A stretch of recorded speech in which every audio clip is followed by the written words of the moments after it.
नमस्कार, मैं हूं सत्यपाल और आप देख रहे हैं CWB हिंदी न्यूज। शक संवत 1946 विक्रम संवत 2081 आज मार्गशीर्ष मास के शुक्ल पक्ष की 10वीं तिथि और दिन मंगलवार है। तदनुसार अंग्रेजी तारीख 10 दिसंबर सन 2024। सबसे पहले आज की सुर्खियां।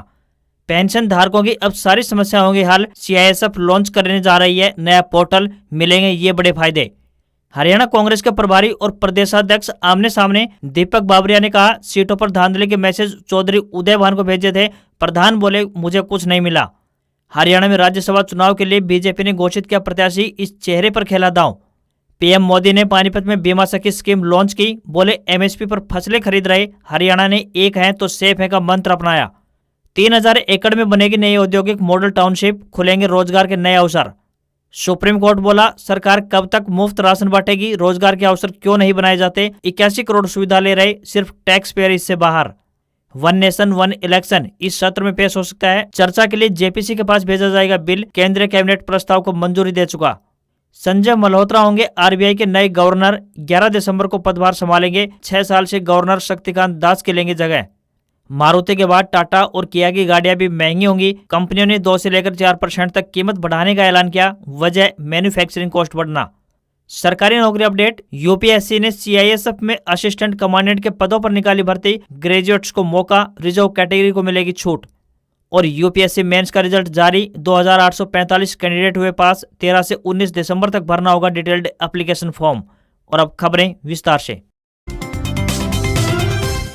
पहाड़ों में सक्रिय हुए पश्चिमी विक्षोभ का असर हरियाणा में भी देखा गया। यहाँ की सोनीपत, पंचकुला, कैथल, अंबाला, करनाल, कुरुक्षेत्र और सोनीपत के कुछ इलाकों व आसपास के क्षेत्रों में बादलवाई के साथ हल्की बरसात देखने को मिली है, जिससे तापमान में गिरावट दर्ज की गई। सबसे कम तापमान हिसार का 4.7 डिग्री सेल्सियस दर्ज किया गया, तो वहीं पानीपत का न्यूनतम तापमान 5.5 डिग्री सेल्सियस रिकॉर्ड किया गया। वर्तमान में प्रदेश के ज्यादातर जिलों का अधिकतम औसत तापमान 21 डिग्री सेल्सियस के आसपास दर्ज किया जा रहा है। अगले 24 घंटे में प्रदेश के 18 जिलों में सुबह के समय धुंध देखने को मिल सकती है। 11 दिसंबर से शीतलहर भी अपना असर दिखाना शुरू कर देगी। 11 और 12 दिसंबर को हिसार, भिवानी, चरखी दादरी, महेंद्रगढ़, रेवाड़ी, मेवात, पलवल, अंबाला और पंचकुला में शीतलहर का अलर्ट जारी किया गया है। विशेषज्ञों का कहना है कि शीतलहर के बाद रात के तापमान में और ज्यादा गिरावट दर्ज की जा सकती है। वहीं 13 दिसंबर तक प्रदेश के कुछ जिलों में धुंध देखने को मिलेगी। पहाड़ों में पश्चिमी विक्षोभ के एक्टिव होने का प्रभाव मैदानी इलाकों में साफ तौर पर दिखाई देने लगेगा।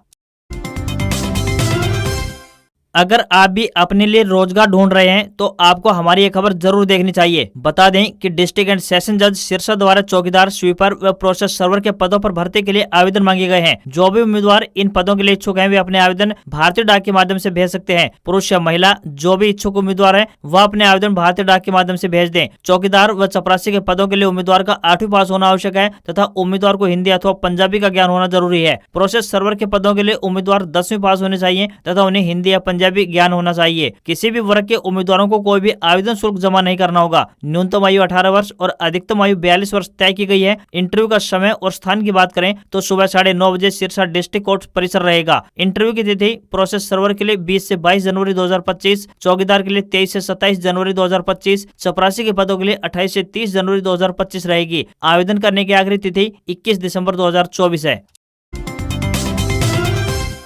हरियाणा कांग्रेस में विधानसभा चुनाव में हार के बाद सब कुछ ठीक ठाक नहीं चल रहा है। पार्टी के प्रभारी और प्रदेशाध्यक्ष चौधरी उदय भान आमने सामने हो गए हैं। प्रभारी दीपक बाबरिया ने कहा कि काउंटिंग के दिन कुछ टिकटों में धांधली के मैसेज आए थे, वह मैसेज मैंने चौधरी उदय भान को भेज दिए थे। प्रभारी के इस बयान पर प्रदेशाध्यक्ष उदय भान ने पलटवार किया है। उन्होंने कहा है कि मुझे कोई मैसेज नहीं मिला, जो मिला वह आधा अधूरा था। बता दें कि 2 दिन पहले दिल्ली में हार पर मंथन को लेकर हुई मीटिंग के बाद प्रभारी दीपक बाबरिया ने कबूल किया था कि टिकट वितरण में गलती हुई है। उन्होंने 10 से 15 सीटों पर गलत कैंडिडेट उतारने की बात को भी स्वीकार किया। बाबरिया ने यह भी दावा किया कि काउंटिंग के दिन मुझे सुबह ही मैसेज आए थे, कुछ सीटों पर धांधली हो रही है। वो मैसेज मैंने प्रदेश अध्यक्ष उदय भान को भेज दिए थे। सोमवार को प्रदेश अध्यक्ष चौधरी उदय भान ने कहा कि मुझे कोई मैसेज फॉरवर्ड नहीं किया गया। मेरे पास जो मैसेज आया था वह आधा अधूरा था, उसमें आधा सच और आधा झूठ था। मुझे 9 अक्टूबर को दोपहर करीब 3 बजे कांग्रेस नेता जगदीश धनखड़ के फोन से मैसेज भेजा गया था। टिकट वितरण पर सवाल उठाना ठीक नहीं है। टिकट केंद्रीय चुनाव कमेटी ने बांटे थे, उनके फैसले पर सवाल उठाना सही नहीं है।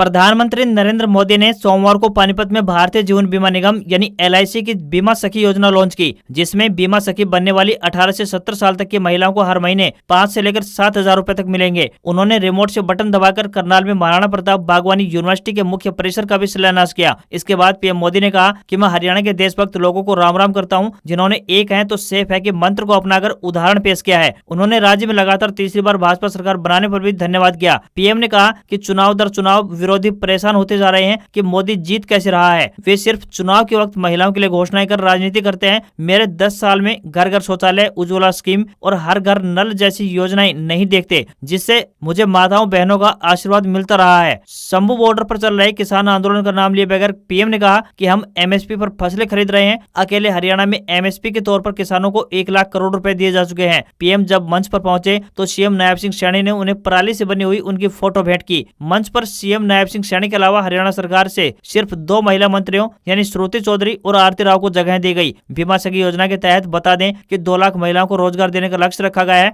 10वीं पास बहनों बेटियों को ट्रेनिंग दी जाएगी। 3 साल तक आर्थिक मदद की जाएगी। साथ ही मोदी ने कहा कि हमारी डबल इंजन सरकार किसानों के लिए भी ईमानदारी से काम कर रही है। सुप्रीम कोर्ट ने 9 दिसंबर को केंद्र सरकार के मुफ्त राशन बांटने पर सख्त टिप्पणी की है। कोर्ट ने कहा है कि कब तक ऐसे मुफ्त राशन बांटा जाएगा, सरकार रोजगार के अवसर क्यों नहीं पैदा कर रही है। केंद्र ने अदालत को बताया कि राष्ट्रीय खाद्य सुरक्षा अधिनियम 2013 के तहत 81 करोड़ लोगों को मुफ्त यानी फ्री का यानी रियायती राशन दिया जा रहा है। बेंच ने केंद्र की ओर से पेश सॉलिसिटर जनरल तुषार मेहता और अतिरिक्त सॉलिसिटर जनरल ऐश्वर्या भाटी से कहा कि इसका मतलब है कि केवल करदाता ही इससे बाहर है। जस्टिस सूर्यकांत और जस्टिस मनमोहन की बेंच इस श्रम पोर्टल के तहत पात्र पाए गए प्रवासी श्रमिकों और अकुशल मजदूरों को मुफ्त राशन कार्ड दिए जाने से संबंधित मामले पर सुनवाई कर रही थी। इस मामले पर अगली सुनवाई अब 8 जनवरी को होगी। राजनीतिक दलों के द्वारा चुनाव से पहले मुफ्त की योजनाओं से जुड़ा मामला भी सुप्रीम कोर्ट में पेंडिंग है। CJI DY Chandrachud, justice JB Pardiwala और जस्टिस मनोज मिश्रा की बेंच ने केंद्र सरकार और चुनाव आयोग को नोटिस जारी किया है। कर्नाटक के शशांक J श्रीधर ने याचिका में चुनाव के दौरान राजनीतिक दलों द्वारा किए गए मुफ्त योजनाओं के वादे को रिश्वत घोषित करने की मांग की है।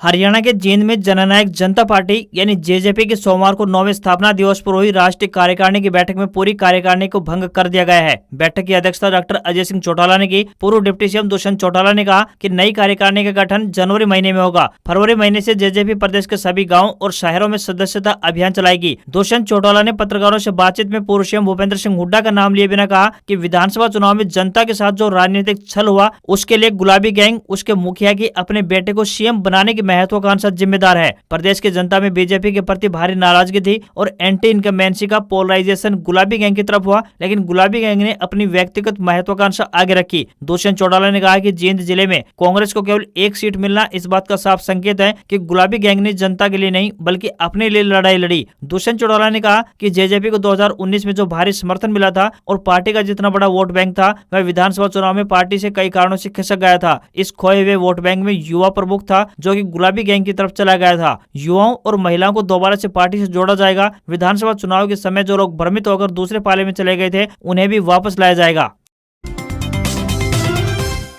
किसानों के प्रदर्शन के चलते बंद शंभू बॉर्डर को खोलने के लिए लगाई गई याचिका सोमवार को सुप्रीम कोर्ट ने खारिज कर दी। सुप्रीम कोर्ट ने कहा कि इस तरह के मामले पहले भी कोर्ट में चल रहे हैं, फिर बार बार क्यों इस तरह की याचिका दाखिल की जा रही है। कोर्ट ने आगे कहा कि याचिका दाखिल करने से ऐसी धारणा बन रही है कि यहाँ कोई व्यक्ति केवल लोगों को दिखाने के लिए और प्रचार के लिए मुकदमे करने के लिए आया है। आप पहले से चल रही याचिका में सहयोग करना चाहते हैं तो आपका स्वागत है। याचिका में मांग की गई थी कि केंद्र सरकार के साथ साथ हरियाणा और पंजाब की राज्य सरकारों को आदेश दिया जाए कि शंभू बॉर्डर समेत उन सभी स्टेट नेशनल हाईवेज को ट्रैफिक के लिए खोला जाए जो किसानों की वजह से बंद किए गए हैं। वहीं दूसरी तरफ किसानों की आगे की रणनीति पर किसान नेता सरवण सिंह पंधेर ने कहा कि 10 दिसंबर को कोई भी जत्था दिल्ली के लिए रवाना नहीं होगा। भारत सरकार अपने आप में कंफ्यूज चल रही है, यह देश के हित में नहीं है। उधर खनौरी बॉर्डर पर आज यानी 10 दिसंबर को सारे किसान भूख हड़ताल पर रहेंगे। किसान नेता जगजीत सिंह डल्लेवाल का मनवर्त आज 15वें दिन में दाखिल हो गया है। डल्लेवाल से मिलने के लिए पंजाब पुलिस के अधिकारी पहुंचे हुए हैं। साथ ही काफी दिनों से भूखे चलने के कारण डल्लेवाल की सेहत काफी बिगड़ गई है। हरियाणा के गुरुग्राम जिले में पंचगांव चौक के पास 3000 एकड़ में नई औद्योगिक मॉडल टाउनशिप यानी आईएमटी बनाए जाने की तैयारियां चल रही हैं। हरियाणा राज्य औद्योगिक एवं बुनियादी ढांचा विकास निगम यानी HSIIDC द्वारा जिले में यह चौथी टाउनशिप होगी। इससे पहले गुरुग्राम दिल्ली बॉर्डर के पास उद्योग विहार, IMT मानेसर और सोहना में भी ऐसी औद्योगिक मॉडल टाउनशिप स्थापित हो चुकी है। यहाँ हर एक मॉडल टाउनशिप में 10,000 से ज्यादा छोटे और बड़े उद्योग संचालित किए जा रहे हैं। इन टाउनशिप में लाखों लोग काम करते हैं। इसके अलावा कई देशी और विदेशी कंपनियां भी यहाँ उद्योग लगाने में अपनी रुचि दिखा चुकी हैं। नई IMT के लिए पंचगांव चौक के पास 3000 एकड़ जमीन 2 हिस्सों में निगम के पास है, जिसके एक हिस्से में 1300 और दूसरे हिस्से में लगभग 1700 एकड़ के लगभग जमीन आती है। इस टाउनशिप के बनने के बाद बेरोजगारों के लिए रोजगार के नए अवसर पैदा होंगे। राज्यसभा सीट के लिए होने वाले उपचुनाव में भाजपा ने राष्ट्रीय महिला आयोग की पूर्व अध्यक्ष रेखा शर्मा को प्रत्याशी घोषित कर सभी को चौंका दिया है। राज्यसभा के उम्मीदवारों की दौड़ में उनका नाम कहीं नहीं था। वह कई दशकों से भाजपा से जुड़ी हुई है। 9 साल तक राष्ट्रीय महिला आयोग में रही है। पहले उन्होंने सदस्य के तौर पर काम किया और फिर अध्यक्ष बनी। इसी साल अगस्त महीने में उन्होंने अध्यक्ष पद से इस्तीफा दिया था। मंगलवार को वह नामांकन पत्र दाखिल करेंगी। उनका जीतना लगभग तय है, क्योंकि विधानसभा में 90 विधायकों में से 51 भाजपा के साथ हैं। रेखा शर्मा के नामांकन के दौरान पार्टी ने अपने सभी मंत्रियों व विधायकों को चंडीगढ़ में मौजूद रहने के निर्देश जारी किए हैं। साथ ही दावेदारों की दौड़ में भाजपा के प्रदेश अध्यक्ष मोहनलाल बडोली, पूर्व सांसद संजय भाटिया, पूर्व सांसद कुलदीप बिश्नोई व पूर्व सांसद सुनीता दुग्गल थी। बता दें कि कृष्णलाल पंवार के इसराना सीट से विधायक बनने के बाद खाली हुई सीट के लिए 20 दिसंबर को चुनाव होना है। पंचकुला से सटे ढकोली में रहने वाली रेखा शर्मा की अक्टूबर में हुए विधानसभा चुनाव के दौरान कालका विधानसभा से चुनाव लड़ने की चर्चा थी, मगर पार्टी ने शक्ति रानी शर्मा को उतारा। अब दिल्ली से ही उनके नाम पर यह मोहर लगी है। कांग्रेस ने उम्मीदवार उतारने से मना कर दिया है। उनके पास केवल 37 विधायक हैं।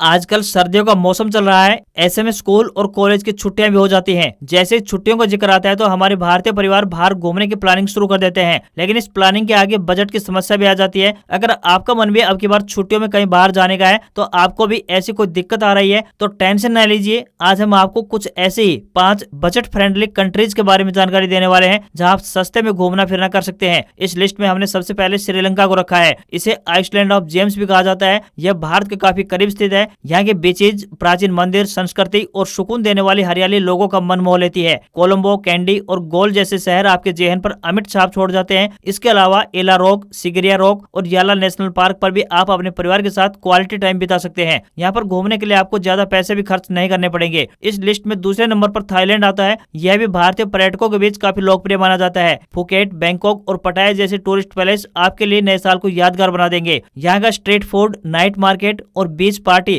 आपको एक अलग ही अनुभव प्रदान करेंगे। अगर आप बाहर से थाईलैंड जाना चाहें तो वीजा ऑन अराइवल भी आपको आसानी से मिल जाता है। इस लिस्ट में तीसरे नंबर पर भारत के पास स्थित भूटान आता है। इसे लैंड ऑफ हैप्पीनेस कहते हैं। यहाँ की शांति और प्राकृतिक सुंदरता पर्यटकों को अपनी ओर आकर्षित करती है। भारत के नागरिकों को यहाँ वीजा की भी आवश्यकता नहीं पड़ती। इससे आपकी जेब पर भी ज्यादा असर नहीं पड़ने वाला। थिम्पू, पारो और पुनाखा जैसी जगहें पर्यटकों को अपनी ओर आकर्षित करती है। यहाँ के लोकल फूड्स और बजट गेस्ट हाउस में आप कम पैसे में भी अपना काम चला पाएंगे। इस लिस्ट में चौथे नंबर पर वियतनाम आता है। हिस्ट्री, आर्ट और कल्चर में दिलचस्पी रखने वाले लोगों के लिए यह एक बेहतरीन डेस्टिनेशन हो सकता है। यहाँ के लोकल फूड और कम खर्च वाली ट्रांसपोर्ट सर्विस घुमक्कड़ लोगों के बीच काफी पसंद है। हो ची मिन सिटी, हनोई और हालोंग बे जैसे डेस्टिनेशन आपके ट्रिप को यादगार बना देंगे। 5वें नंबर पर इंडोनेशिया है। यहाँ के बीचेज, मंदिर और वाटरफॉल्स आपको वहीं का हो जाने के लिए मजबूर करने को रख देंगे। बाली पर न्यू ईयर सेलिब्रेशन का अपना ही लुत्फ होता है। बजट रिजॉर्ट्स, होमस्टे और लोकल फूड हर लिहाज से बेस्ट डेस्टिनेशन साबित हो सकता है। अब पेंशन धारकों को होने वाली समस्याओं पर काफी हद तक अंकुश लगाया जा सकेगा, क्योंकि CISF ने अपनी ई सर्विस बुक पोर्टल को लॉन्च कर दिया है। भारत सरकार की राष्ट्रीय डिजिटल इंडिया मुहिम का अनुसरण करते हुए तथा अपने सेवानिवृत्त कर्मचारियों के लिए पेंशन प्रक्रिया प्रणाली को और अच्छे तरीके से चलाने के लिए CISF द्वारा ये शुरुआत की गई है। इस विषय में CISF unit Punjab and Haryana civil सचिवालय के सीनियर कमांडेंट YP सिंह ने जानकारी देते हुए बताया कि इस पोर्टल के जरिए कर्मचारियों को रिटायरमेंट की डेट से ही सभी पेंशन लाभ देना सुनिश्चित किया जा सकेगा। पहले रिटायरमेंट पर देय राशि के भुगतान में देरी हो जाती थी, लेकिन अभी सर्विस बुक पोर्टल के लॉन्च होने से रिटायर्ड कर्मचारियों को उनकी सर्विस बुक ऑनलाइन उपलब्ध करवाई जाएगी और इसकी प्रोसेसिंग भी सुनिश्चित करवाई जाएगी। इस ई सर्विस बुक पोर्टल की खासियत यह होगी कि इसे रियल टाइम में ट्रैक किया जा सकेगा। इसमें पेंशन फाइलों की स्थिति, उनकी पारदर्शिता और जवाबदेही भी सुनिश्चित की जा सकेगी। साथ ही सेवानिवृत्त कर्मचारियों को होने वाली असुविधाओं को भी दूर करेगी। देश के कई हिस्सों में सामान्य ठंड के बीच जम्मू कश्मीर के कई इलाकों में तापमान माइनस में पहुंच गया है। सोमवार को जोजिला यानी कारगिल में टेम्परेचर -20 डिग्री सेल्सियस, लेह में -12.8 डिग्री और गुलमर्ग में -9 डिग्री सेल्सियस रिकॉर्ड किया गया। पहलगाम का पारा -6.8 डिग्री सेल्सियस, पुलवामा का -6.7 डिग्री सेल्सियस, शोपियां का -7.5 डिग्री सेल्सियस तो श्रीनगर का -3.3 डिग्री सेल्सियस रिकॉर्ड किया गया। सोनमर्ग और अनंतनाग में -7 डिग्री सेल्सियस रिकॉर्ड किया गया। हालांकि जम्मू शहर का तापमान 6.5 डिग्री सेल्सियस रहा। वहीं हिमाचल प्रदेश के ऊंचे इलाकों में रविवार शाम हल्की बर्फबारी हुई, जिससे कि दिल्ली के तापमान में भी 10 दिसंबर यानी आज से गिरावट आ सकती है। पारा गिरकर 3 डिग्री सेल्सियस के आसपास रहने की उम्मीद जताई गई है। वहीं शीतलहर भी चल सकती है। 14 दिसंबर तक दिल्ली के साथ ही पंजाब, हरियाणा और पश्चिमी उत्तर प्रदेश समेत पूरे उत्तर भारत में तेज ठंड पड़ने का अनुमान लगाया गया है। उत्तराखंड के रुद्रप्रयाग में 4 धाम में से एक केदारनाथ में रविवार से बर्फबारी जारी है। बद्रीनाथ धाम में भी सीजन की पहली बर्फबारी हुई। चारों ओर बर्फ की सफेद चादर बिछ गई है। वहीं हिमाचल प्रदेश के शिमला में बर्फबारी के बाद रास्ते फिसलन भरे हो गए हैं। यहाँ गाड़ियां स्लिप हो रही हैं। दिल्ली समेत पूरे उत्तर भारत में 10 से 14 दिसंबर के बीच शीतलहर चलने का अनुमान जताया गया है। मौसम विज्ञान केंद्र जयपुर ने मंगलवार से राजस्थान में भी सर्दी और तेज होने की संभावना जताई है। शेखावटी इलाके में पारा 3 से 4 डिग्री सेल्सियस तक जाने का अनुमान लगाया गया है। संघ लोक सेवा आयोग यानी यूपीएससी ने केंद्रीय औद्योगिक सुरक्षा बल यानी सीआईएसएफ में असिस्टेंट कमांडेंट यानी कार्यकारी के पदों पर भर्ती निकाली है। उम्मीदवार यूपीएससी के ऑफिशियल वेबसाइट upsc.gov.in पर जाकर आवेदन कर सकते हैं। 25 दिसंबर से 31 दिसंबर तक रजिस्ट्रेशन फॉर्म में करेक्शन का मौका दिया जाएगा। इस भर्ती के लिए यूपीएससी 9 मार्च 2025 को परीक्षा का आयोजन करने जा रहा है। सिलेक्ट होने वाले उम्मीदवारों को सीआईएसएफ के ट्रेनिंग सेंटर में ट्रेनिंग लेनी होगी और 2 साल के प्रोबेशन पीरियड में रहना होगा। एजुकेशनल क्वालिफिकेशन की बात करें तो किसी भी मान्यता प्राप्त संस्थान से ग्रेजुएशन की डिग्री होनी चाहिए। 1 जनवरी 2025 तक उम्मीदवारों की अधिकतम उम्र 35 साल होनी चाहिए। आरक्षित वर्ग के उम्मीदवारों को नियमानुसार छूट दी जाएगी। अंतिम तिथि 24 दिसंबर 2024 रहेगी। हफ्ते के पहले कारोबारी दिन भारतीय शेयर बाजार में सेंसेक्स 200 अंक की गिरावट के साथ 81,508 के स्तर पर बंद हुआ। निफ्टी में भी 58 अंक की गिरावट रही और ये 24,619 के स्तर पर क्लोज हुआ। Reliance, Hindustan Unilever, axis bank और आईटीसी ने बाजार को नीचे गिराया, जबकि HDFC bank, Larsen and Toubro, भारतीय एयरटेल और टाटा स्टील ने बाजार को ऊपर खींचा। 10 ग्राम 24 कैरेट गोल्ड का भाव 505 रुपए बढ़कर 76,692 रुपए पर पहुंच गया। हालांकि चांदी के दाम में मामूली गिरावट रही और ये 20 रुपए गिरकर 91,800 रुपए प्रति किलो पहुंच गई। दिल्ली में 10 ग्राम 22 कैरेट सोने की कीमत 71,450 रुपए और 10 ग्राम के 24 कैरेट सोने की कीमत 77,930 रुपए पहुंच गई है। आज खबरों में बस इतना ही। देखते रहिए आपका अपना हरियाणा का सबसे बेहतरीन news channel CWB Hindi news. नमस्कार। इसी आशा के साथ आपका दिन शुभ रहे।